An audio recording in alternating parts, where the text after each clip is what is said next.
નમસ્કાર સુરતમાં કોમી એકખાલસના માહોલમાં શાન સાથે નીકળ્યા કલાત્મક તાજિયાના જુલુસ।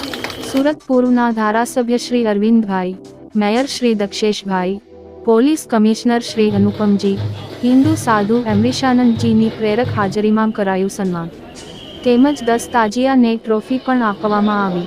સુરતમાં મોહરમ નિમિત્તે દર વર્ષની જેમ કલાત્મક તાજિયાના જુલુસ નીકળી રહ્યા છે, જેમાં મુસ્લિમ બિરાદરો મોટી સંખ્યામાં જોડાઈ રહ્યા છે।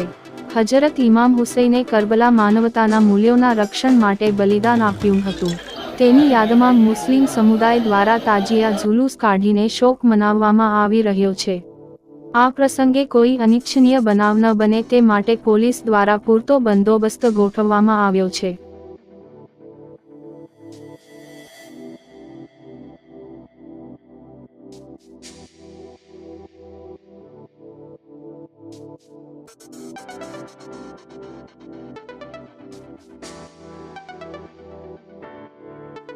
કલ્યાણી પ્રમુખ સુરત શહેર તાજિયા કમિટી એ આજે જુલુસ નીકળ્યું છે, શું કહેશો?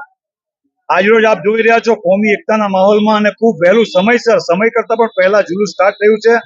ભાગળ 4 રસ્તા ઉપર એક કોમી એકતાનો મહા કાર્યક્રમ યોજવામાં આવ્યો હતો, જેમાં સંતો મહંતો શ્રી પણ ઉપસ્થિત રહ્યા હતા। ધારાસભ્ય શ્રી, સાંસદ શ્રી, મેયર સાહેબ, પોલીસ કમિશનર સાહેબના હસ્તે જે વહેલા તે પહેલા 10 જણા આવ્યા, 10 તાજિયાઓ એમના હાથે ટ્રોફી આપવામાં આવી છે। કોમી એકતાનો મેસેજ શહેરને આપ્યો હતો અને એ કોમી એકતાનો માહોલ આજે સતત ચાલી રહ્યું છે। જુલુસ પૂર્ણ થવાની આડે છે, જુલુસ સ્પષ્ટ રીતે ચાલી રહ્યું છે। કોમી એકતાના માહોલમાં શરૂઆત થઈ છે અને કોમી એકતાના માહોલમાં જ પૂર્ણ થશે, એમાં કોઈ શંકાને સ્થાન નથી। કેટલા તાજિયા આ વર્ષે રાખવામાં 350 જેટલી પરમિટ સુરત શહેર તાજિયા કમિટી તરફથી ફોર્મ ભરવામાં આવ્યા હતા અને 350 જેટલી પરમિટ ઇસ્યુ કરવામાં આવી છે, જેમાં તાજિયા, સવારી, અખાડા, દુલદુલ, પાણીના વાહનો, પાણીની પરબો અને સવારીનો સમાવેશ થાય છે। પોલીસે કેવો સાથ સહકાર આપ્યો? પોલીસનો અભૂતપૂર્વ સાથ સહકાર ફોર્મ લેવામાં અને પરમિટ ફટાફટ ઇસ્યુ કરી અને ઇઝી ગોઈંગ, કોઈ પ્રોબ્લેમ નહીં, બલકે તમામે ડિપાર્ટમેન્ટને તમામે તાજિયા આયોજકો અને તાજિયા કમિટીને સાથે એમને સાથ સહકાર રહીને, બલકે તાજિયા કમિટીની કાર્યાલય ઉપર ઉચ્ચ અધિકારીઓએ મુલાકાત લીધી, અમને ઉત્સાહ અને અમારો પ્રોત્સાહન અમને વધાર્યું છે એ લોકોએ પોલીસ ડિપાર્ટમેન્ટ તરફથી।